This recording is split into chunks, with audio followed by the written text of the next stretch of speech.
Hello and welcome to my channel. Today we're looking into the disappearance of Teresa Ann Davidson-Murphy. And she was a newlywed and she moved in with her husband and they moved from Washington to Oregon.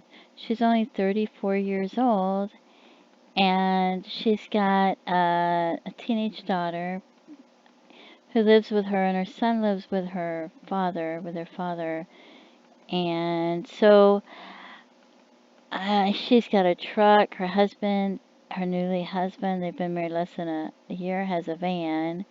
And supposedly she's afraid of him. He's acting strange all of a sudden, and she's scared. And she made a phone call, and I don't know, I listened a little bit, and it said she was whispering, and she was afraid. And so she takes her daughter to go spend the weekend with a friend, and they have some kind of volleyball tournament, and she comes back home. Her truck's parked there. I don't know if she got out of her truck and left the keys there. Why would she leave the keys in the truck? The keys are still in the truck. It's parked near the home. Why are the keys in the truck? Did she come home and something happened that freaked her out, so she didn't even remember to take the keys out of the truck? Why are the keys in the truck? I read about these people that go missing, they're never heard from again, and the keys are in the vehicle. Okay, so she comes home. The keys are in the truck. The husband, who hovers over her, suddenly he's going on a camping trip all by himself. She's not going with him. And there's a gun missing from their house. And, to me, she's dead. She comes home. The truck's parked there. The keys are in the truck. She's dead. A gun's missing. Her husband's going camping. Okay? So the daughter calls on October 9th and spoke to her mother, but was it her mother? Because she didn't sound like herself. So maybe it wasn't even her mother. It could have been the husband using the mother's voice, trying to imitate the mother's voice, or a woman or somebody. I don't know who it was, but it might not even have been the mother.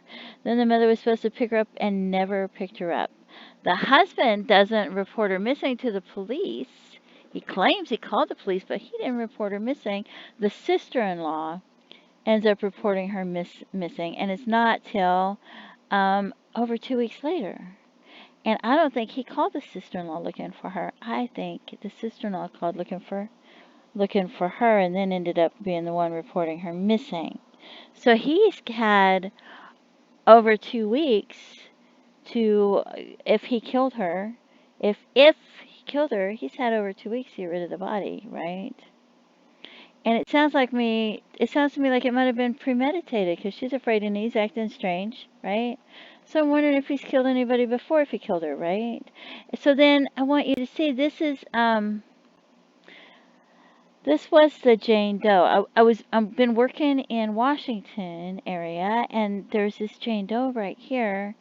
And I was looking, there was a tall lady, and I was looking to try to find somebody that fit her description. So I want you to see the shape of her face and everything. And this is 2000 Canada, and it's not that far away. And then you look at the shape of her face, and this is 1999. And supposedly this woman either jumped off a bridge, or I don't know, she could have been pushed for all I know, because I wasn't there. But she's 5'10", 140 pounds, and this lady was 5'10", 140 pounds, so that's how I ran across her. And it says this one has hazel brown eyes, and it says she has blue eyes. I thought for sure it might be her, but see the dark hair and the shape of her face? I thought for sure he had her, in Canada somewhere and did something, and so I don't know. So anyway, that's not going to be her if she has different color eyes. And this was the woman, and we're going to get rid of her information. She went missing from here. She was like the same height, the same age. It was a couple years before. I kept thinking, well, I wonder. Anyway, so he said he went camping in Brown Creek. That's up here. So I figure he might have went camping the opposite direction of what he said, right? And then there's this other Jane Doe. And if you kill somebody, see how beautiful the shape of her face is? And she has a beautiful shape of her face. And I thought, well, maybe that could be her, because she's about the right height. Well, she could be 5'7" to 6 foot. and she's beautiful, except her teeth. But I don't know, if you kill somebody, are you going to try to pull their teeth out or try to move their teeth around so they can't be recognized by their dentures? I mean, you would if you're thinking about it, right? Because you don't want them to figure it out. She's found in a refrigerator, and he had a van. And that's, to me, that's the place to hide somebody, would be a refrigerator. But she's found way in Colorado. That's really far away, even though he did have 2 weeks. And somebody ran across her body and called and said they ran across the body and reported it. And I thought, wow, look at this, see the shape of her face? And we'll go over here, and you can see the shape of her face. See, it looks very similar. But then there's the teeth. And it said she has well cared for hair, but they don't know if she's white, Hispanic, or Native American. So we're going to look in Oregon because that's close, and that's where we should be looking, right? So we have this one years prior, and it doesn't have a height and a weight, and it's Deschutes County, Oregon, and has soft tissues, so I don't know if there would be any soft tissues. So I don't think there would be soft tissues for 13 years, honestly. So I'm getting rid of that one. Okay? So then I have this one, and I have this one as well. This is Clark. It says 2000 to 2001, and I would think, oh, that couldn't be her. But then I'm thinking, well, 2000 is really close to 1999. It's the end of 1999, so maybe that could be her. So I'm going to leave it. I was going to get rid of it. I'm going to leave it. So then we have this one in Oregon, right? Florence Lane, Oregon.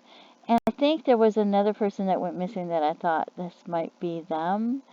But I'm going to leave this in here because, you know, he had weeks, right? Because the girl comes home and all of a sudden her mother's missing and he's in a hurry to get rid of her and sends her to go stay with her dad. So I don't understand what's going on. Why would he be in a hurry to get rid of her? Why wouldn't he take her and ask her, where do you think your mom was? You think we need to look for your mom? You think your mom's okay? We should go check. Can you help me call the hospitals and try to find out where she is? I'm worried, that kind of thing. Not, oh, let's go have you go stay with your dad, right? None of it makes any sense, does it? So here she is. She gets married to this guy. He's acting strange. She's afraid. The guy goes missing, she's missing, he goes camping, and they said his van was suddenly spotless. So everything sounds fishy. It sounds like if it was me, I would have tried to press charges and take it to court. Body or no body. Definitely would have had him in there taking a lie detector test. Would have held him. Would have held him as long as I could hold him. And would have tried to press charges against him on what evidence you have and on what people say. Because, yeah, I think it should have been done. Even if they would have lost, I still think it should have been done. Because there's that possibility that he might have been convicted. And I still think they should. I think they should have did it then. I think they should have gotten a warrant, and I think they should have searched the house, searched the vehicles, and tried to find out if there was blood and things like that. But, it was 1999, so that might have been why they didn't. Anyway, what are your thoughts? Let me know what you think. Have you heard about this case? I hadn't heard about it before. So if you've heard about it or you have any information, let me know.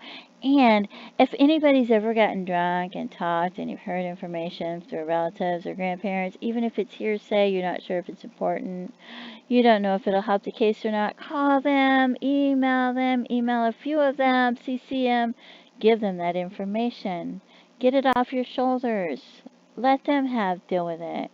And that way they can decide if it'll help the case or not. And feel free to leave comments because I love getting comments. I do. I absolutely love getting comments.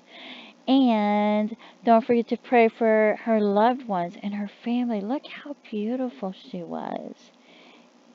It's just tragic. And I'm wondering, did she have money or something? Was this premeditated from the word go? What happened? Was there an insurance policy? Did he meet someone new? Why would you do something like this? It seems so premeditated, and I don't understand why. I don't. But then, sometimes people kill people for, you know, $300 or $500 or $1,000 or I don't know. Maybe just to kill them. Maybe they want to murder somebody and get away with it. And maybe they want to fool or trick people. I don't know. Why would you kill somebody? It just baffles me. It just baffles me. Anyway, so feel free to leave your comments and let me know what your thoughts are. And do you think maybe this could be her? Do you think he went to Las Vegas? I don't know. I don't know if any of them could be her. They may not even ever find her remains. So I don't know. I hope they do. And I hope if he's still alive, I hope he gets charged if he did it. And because I want whoever did it brought to justice. Even though to me, it doesn't really seem like justice when you lose a loved one because it's not going to bring them back. And what you want is you want them back. So that's just the way it works. It's terrible. It's just terrible. And then I don't believe people get away with these things. I think they think they're getting away with it, but I don't think that's the way things work. Anyway, please feel free to leave comments. And thank you for tuning in. Have a great day. Bye-bye.